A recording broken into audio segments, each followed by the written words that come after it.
So lately, I've been getting a bit of scrutiny from the internet. Surprise, surprise. I mean, it's fine. It is what it is. I don't really care when it comes to my thoughts on the Nintendo Switch and the life cycle of the system sales, essentially.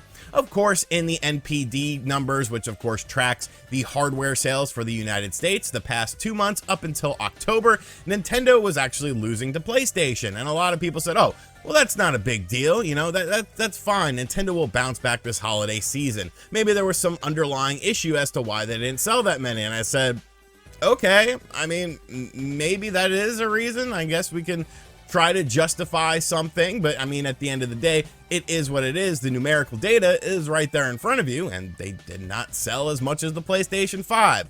Of course, there was that week in Japan where the PlayStation 5 overtook the Nintendo Switch, and once again, I was told, oh, it's because of supply issues, this, that, the other. And of course, the Nintendo Switch did outsell the PlayStation 5 by a meaty amount the next week, so that was enough proof for a lot of people.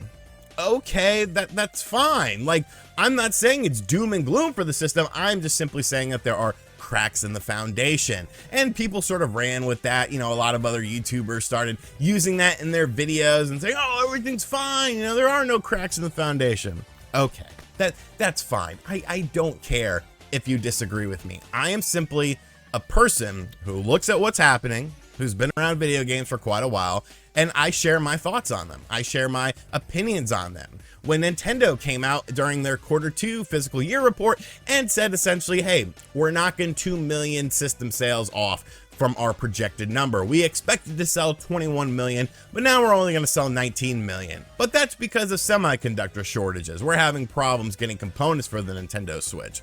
A lot of people just took that at face value. They're like, oh, well, if Nintendo said that, it must be true, because companies don't ever lie to people. They never fabricate or, exaggerate a situation to make themselves look better. I'm sure that it's a supply issue, because evidently that was the reason why Japan lost in the PlayStation 5 for that 1 week, because of a presumed supply issue that wasn't reported by anyone, wasn't reported by any websites. But that's all fine and well. That's all fine and well. Let's say that I am overreacting to this stuff. At the end of the day, it's just my analysis of it. It's just what I feel about it based on the data that is given to us. And it's, to me, looks like the Nintendo Switch is slowing down. That's not a bad thing to say. That's not a taboo topic. You know, some of these Nintendo diehard fans are just insufferable with their countering and their reasoning and their presumed logic for this stuff. And it's like, bro, I don't necessarily care about the system sales. I care about playing quality games on a system, and not every system lasts the test of time. You know, there's a reason why you get successors, whether they're revisions or next generation iterations, because system sales start to slow down. You start to get to a market cap for your system where pretty much everyone who's wanted this thing has indeed gotten this thing. But alas, I received lots of scrutiny. People told me I was wrong. It's not how it is. It's an overreaction. This is the reason why. This is the reason why. This is the reason why. But now today, if you don't think that there is a crack in the Switch's foundation, you just can't be saved. You can't be saved. You can't be reasoned with. You cannot have a adult conversation about this topic, because you're too embedded within Nintendo fandom, and that's okay. You know, if you're a fanboy, accept that you're a fanboy. You know, there's fanboys for every console, for every company out there. There was Google Stadia fanboys, for Christ's sake. It's okay. But when you try to show yourself as being unbiased, then your true colors start to show through. So what am I talking about? Well, the NPD sales for the month of October, which once again, which we just said, tracks hardware sales and software sales in the United States for the previous month, has just came out with their information for the month of October. And I mean, let's just look at the information. US NPD hardware. PlayStation 5 was the best-selling video game hardware of October in both unit and dollar sales, while Xbox Series ranked second across both measures, meaning that in first place was the PlayStation 5 in the month of October in both units sold and amount of revenue generated, while the Xbox Series was second in both units sold and money generated for the company. So you look at that and you're saying, did you forget Nintendo? Where's Nintendo? Why isn't the Nintendo Switch on there? And it's simply because of the fact that through deductive reasoning, you could see that Nintendo was in third place in both units sold and money generated. Now, one of the easy things to say about the whole revenue generation thing is the fact that the Nintendo Switch sells at a lower price point than both of those systems. I will give you that all day of the week. I will give you that all day of the week. The PlayStation 5, the disc version, is $500. The Xbox Series X, $500 system. Your premium Nintendo Switch is $350. That's just logical reasoning to think that dollar sales wise, you know, those systems would trump it. But in terms of units sold, that's where I have a problem. Now, we could do the justification game, so let's try it out here, because that's what a lot of people like to do with this.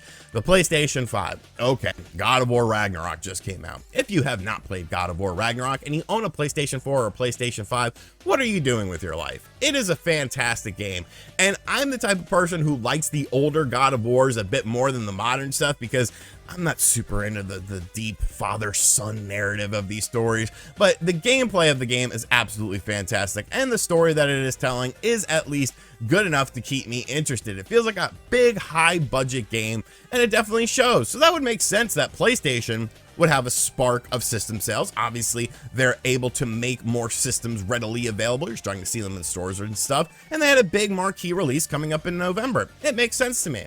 Xbox, wait a minute. Xbox? Did they have a game come out? Did I miss a big marquee Xbox game? No, I didn't. So why is Xbox all of a sudden spurning on? What games came out for the Xbox in the month of October that were exclusive games that you could only play on Xbox? There's nothing. There's nothing. October, you had some Nintendo Switch games. You had games like Bayonetta. You had games like Mario and Rabbids Spark of Hope. Yet, that wasn't enough to propel the Switch over what the Xbox sold. If that doesn't mean anything to you, if that doesn't show you that, hey, we're getting to a point of market saturation with this system, then I don't know what will. Maybe it'll take a year of this to happen, and I don't expect this to happen again. But the fact that this happened when key marquee titles were releasing for the Nintendo Switch in the month of October, when Pokemon comes out in November, so if we're using the God of War logic, shouldn't you use that logic for Pokemon coming out in the month of November? Why was it in third place? I'm not saying it's doom and gloom. I'm not saying it's the end of the world. I'm not saying that the Nintendo Switch is dead. I'm simply saying what I've been saying from the start. There are cracks in the foundation. Things are starting to slow down for the system, and that's okay. That happens with every system, but it's how you react to that. Because there's so many people that are like, we don't need a new Nintendo Switch. It's fine. Everything is fine. And it's like, what standpoint are you looking at this from? If you're looking at it from a business standpoint, I think the fact that you're starting to struggle against the other two systems, which you are competing against to some extent, should be a warning sign. If you're talking about it from a consumer standpoint, where you are just playing these games, you should want a better system. You should want better frame rates. You should want better resolutions in your first party titles. And I know people are going to say, well, Nintendo held back stock like they did in Japan. That's why. In the United States, bullshit. Bullshit. We just proved that the other day. Go to any US retailer, Amazon, Walmart, Target, Best Buy, GameStop. There are Switches for days for sale.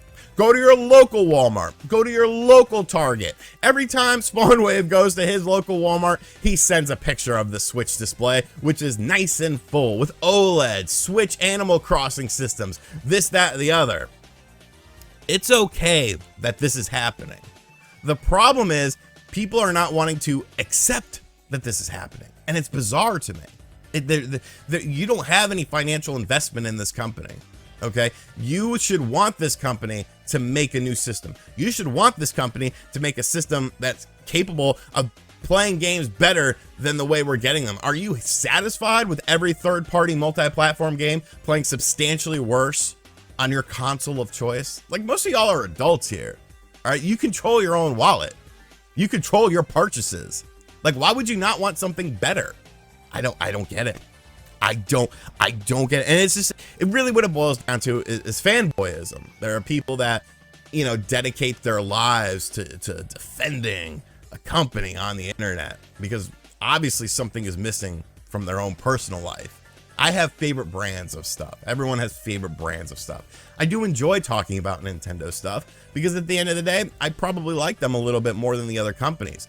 But I'm able to see when there's inconsistencies. I'm able to see when there's problems. When it comes to vehicles, I like to drive one type of vehicle. That is a Mercedes. I've been driving used Mercedes since I was in my early 20s. I bought one for $4 grand. I fell in love with the brand. But if another brand is doing something better, if Mercedes sales plummet off a cliff, I'm gonna accept it. Like, it is what it is. There's you know, you could sit there and try to justify this, that, or the other, but at the end of the day, if another company is doing something better, if another company is having success, then it's not necessarily the failure, and I use that word very loosely, failure, because the Nintendo Switch is not a failure, but the inconsistencies, the slowing down of the one brand, it falls on the brand. It doesn't fall on what the opposition is doing. It falls on what you're doing. You are responsible for your own things. You're responsible for your own problems, whether you're a business, whether you're an individual, no matter what the case is. You know, accountability. It's a lost art on the internet. And I'm sure this video is going to rub a lot of people the wrong way. That's okay. That's okay. It's just my opinion. If you feel completely different, feel free to make a video counteracting this topic, because I'm sure a lot of YouTube channels will. But at the very least, thank me. Thank me for having the balls to say this. Thank me for having the balls to go against the grain with a lot of fanboys, because I do have a lot of Nintendo fans. And at least thank me for giving you content for the day, because I mean, you know, I feel like I'm worth it. Anyways, guys, that's just my opinion. At the end of the day, take it as you will. Thank you for watching this video, though. If you are new to the channel, be sure to hit that subscribe button, like, comment, and share, hit the bell, or go to hell. And as always, I'll catch you guys in the next video. Later.